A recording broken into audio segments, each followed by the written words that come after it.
Auckland, capitale de la Nouvelle-Zélande. A.J. Hackett, professionnel du saut à l'élastique, culmine dans les hauteurs du classement en réalisant un saut de 180 mètres.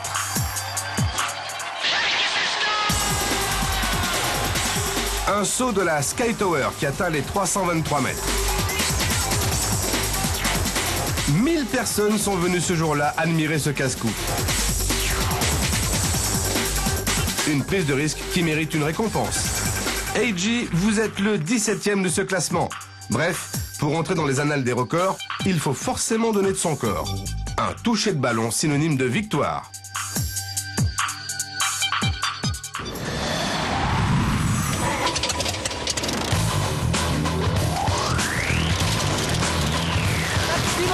On gravit une marche supplémentaire pour atteindre la 16e position, obtenue tout en force, retenir 2 avions de type Cessna lancés à pleine puissance, 100 chevaux tournant à 2500 tours minute. Et oui, vous l'avez reconnu, c'est Georges Christen qui réalise ce jour-là un vrai tour de force. C'était à Mortagne-au-Perche, dans l'Orne, tout près d'Alençon, sur une piste d'aérodrome.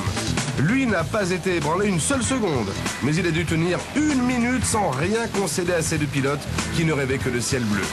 Un effort surhumain qui permet à cet athlète d'obtenir un succès à l'arraché.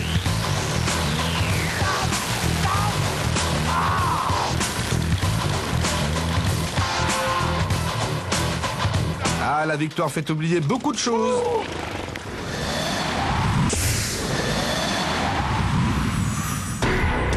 Direction les États-Unis.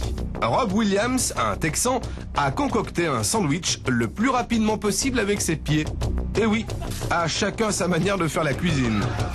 La sienne n'est pas forcément hygiénique. Mais une chose est sûre, elle est loin d'être inefficace.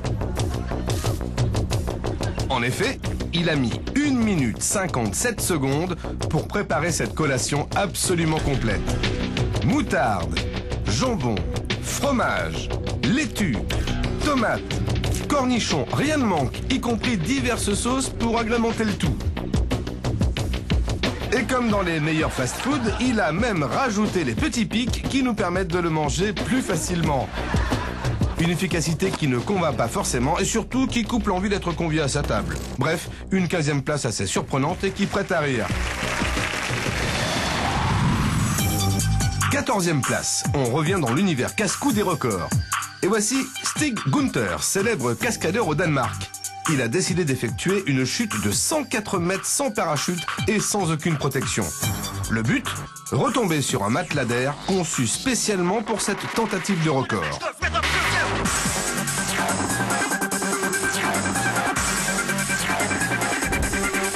Un saut, vous l'aurez deviné, extrêmement dangereux. Tout devait être calé comme sur du papier à musique. Sinon, il risquait de se briser les os. En effet, au moment de l'impact, sa vitesse était de 145 km/h. Époustouflant. Direction Los Angeles. Chester Cable, un Californien, a enchaîné le plus grand nombre de jongles avec ses pieds. La table qui lui a permis de battre ce record est en aluminium. Elle mesure 2,80 m de long et pèse 65 kg.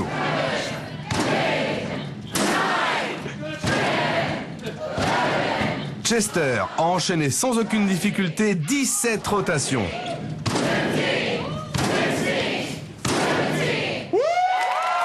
Il obtient ainsi une 13e place assurément rebondissante et surclasse de nombreux adversaires casse-cou. Comme quoi, le monde des records est ouvert à tout le monde. En Angleterre, Gary Rotwell prépare sa moto pour se faire tracter à 251 km/h. Ce cascadeur de 29 ans a dû minutieusement préparer ce record, notamment en s'équipant de bottes pourvues de semelles en titane.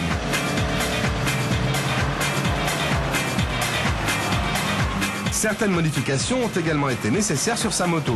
Ainsi, il avait placé une commande d'accélérateur à l'arrière. Les étincelles provoquées par la chaleur due au frottement prouvent la difficulté de rester en équilibre à une telle vitesse.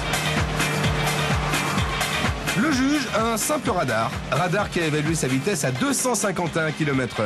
Un record impressionnant qui lui rapporte la 12e place, une 12e place fumante. Cocorico, la 11e place est française. Elle a été noblement gagnée à Bénodet. Ce record, nous le devons à Ludovic Dilijard. Ce Breton, moniteur de plongée, a parcouru la plus longue distance sur un vélo en apnée. Il a ainsi détrôné le détenteur du titre, Samuel José Aduén, un Espagnol qui avait parcouru 672 mètres. Capable de tenir 7 minutes 30 en apnée statique, Ludovic n'a fait qu'une bouchée de cette performance en réalisant 702 mètres. 702 mètres qui lui ont permis d'entrer dans la légende. Bref, une 11e place définitivement française.